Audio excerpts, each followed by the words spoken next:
Welcome back to Between the Lines. My guest on the program this evening is Stephen Dale, and we're talking about Steve's life experiences recounted in his book, which is called Bouncing Back When You Hit Rock Bottom. We get to that point where you actually come to the realisation of how you can actually aid your recovery. Steve, what's the first step, the first positive move that you made? The first positive move that I made was when I got my body cast off. Yeah. So I was in a spiker from upper chest to knee. When that is taken off... How long were you in that for? I was in there for over 3 months. Yeah, wow. And yeah, I stank. Yeah, it was very... because I lost a lot of weight and they put it on me when I was very skinny and very thin, and I'd lost all of my muscle and pretty well just about everything except for skin and bone.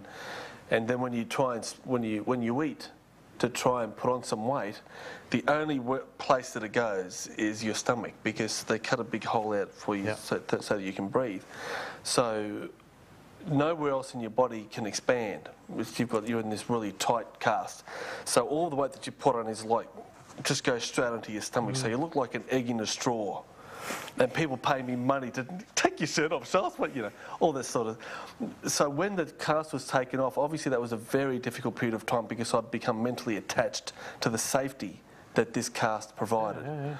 I thought that I'd be okay with it, but it took a long time because I was very scared of always being knocked or breathed on wrong, or that my body would collapse and that my stomach, that all my spine was gone and my stomach would just bend over and I'd just be gone. Yeah, all these but terrible, terrible thoughts and dreams. But you eventually overcome that when you realise, okay, it's gone, now it's time to move. It was when I wanted to learn how to walk. And I wanted to learn how to walk without a limp, because I had been in hospital for long enough to meet a lot of people who had limps, and to know that everybody who had a limp was being spoken to or being condescended in some way, or would you like me? It was just this pandering that seemed to come with anybody that had a limp. Whether that's right or wrong, that's just how I saw it at that time. That was something that you were able to focus on and become determined over. Exactly. And I just would not walk with a limp. So I used to practice walking up and down where I was living at that time was a very hilly area. I used to practice walking up and down the hills without a limp. And it was a matter of dealing with the pain, because my right leg especially just didn't want to move. It was just felt dead. But it was, can I take 5 more steps and like a normal man? Can I walk like a normal man? And that was one of the major things the major times where I learned, you know, I can do this. It's just dealing with the pain. It's as long as I can deal with the pain, I can move in certain ways. And before long, I was walking like a normal person. I mean, it's been 20 years, and apart from the people who were there when the cast was actually taken off and the first couple of days after that, no one's ever seen me with a limp.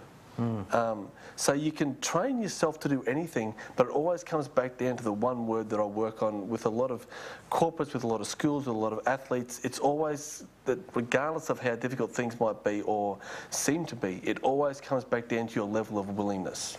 Out of adversity comes a positive nature. You've been able to take your message of your recovery, what it's meant and how you've been able to formulate that and take that out into the corporate arena. You've actually created a career for yourself as a guest speaker or as a corporate speaker. As a corporate speaker, and I do a lot of business training as well. An amazing turnaround. You've got to tell me the story about actually getting this gig, because I remember you telling me about this, how you were looking for the job that you thought that you would be able to do, and you walked into that college and they looked at you and going, what are you doing here? Well, I was 33 by that time, and I had managed to have a couple of good jobs. A couple of wonderful employees had given me an opportunity. But because of all these issues that we've spoken of, I wasn't able to do too many things. And I was fairly limited in what I was able to do, as well as there was a mental limit of, you shouldn't really try that. Put on the other side a lot of people who I would go and see, and I would give them my resume, which pretty well had nothing on it. And they would say, well, you're 33 and you've got nothing on your resume, you've got pretty well no job history. What's wrong with you? Or have you been in jail? Are you just getting out of jail? And in some ways I felt like I was, but of course I wasn't going to say that to somebody that might not understand my humour. And as a result, I couldn't sort of get any job that was beyond minimum wage. So I reached the point where I thought, okay, well, there's got to be something out there for me. I didn't go through all this so that I could be either employed on a very low level or unemployed. Yeah. I thought there had to be something. And I didn't know what there was about there, but I sat on my back veranda and wrote a list of all the things that I do know, because that was one of the tricks that I learned. Don't focus on what you don't know, focus on what you do know and see what you can do with them.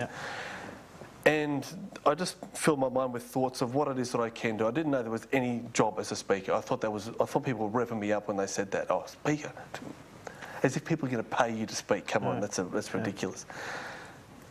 I was reading the paper on the same deck a couple of weeks after that, and there was a full-page advertisement for one of the local psychology universities that was advertising for students. And I read down, and I thought, oh, I don't want to study. It's the last thing I want to do. But I looked down there, and there was all these subjects that they had, and there was one called the psychology of pain and injury. And I thought, if there's one thing I know in this world, it is that. But I also reckon that the people who are lecturing have never really had pain and injury. They've suffered theory of it. They've gone through theory of it. They've studied theory. And that put me in my mind back in hospital, where a lot of people who had never had a head injury were trying to tell me how to live a life with a head injury. And my question would always be, well, tell me about yours. So I took that thought into, well, I'm going to go for a job as a lecturer. Why not? I know this topic. So I went up there and I disguised myself as being someone who was interested in being a student. But I was dressed in my $59 Lowe's suit. And I went up there and I was just looking for a door that said, someone important is behind this door. So I just walked around with the students, and there was this door saying Dean of Students. And I just hung back a little bit and knocked on the door. And the woman said, hello, come in. So I went in there and I announced myself that my name is Stephen Dale and I would like to apply for a job as a lecturer. She told me that they're not actually looking for lecturers at the moment. I said, well, that's all right. She said, but take a seat and tell me where you've studied, etc. And I said, well, look, I fell 30 metres off a cliff. That's one of the first things I said to her. And whenever I remember the story, I always think, that's when a hand went under the desk to find the security button. We've got an insane person in here. And she said, well, actually, we need more than that. So one thing led to another, and all of a sudden I was speaking in front of a large group of people. It's an amazing story, and unfortunately we've just run out of time. But look, I can't recommend highly enough that you get yourself a copy of Stephen's book. It's called Bouncing Back When You Hit Rock Bottom. It is a remarkable tale. Stephen, thank you very much for taking the time to join us on Between the Lines this evening. Thank you, Sean. Good luck with it. It's been a remarkable life that you lived so far. I'm Sean Bindley. You've been watching Between the Lines, and I'll be back with you next week.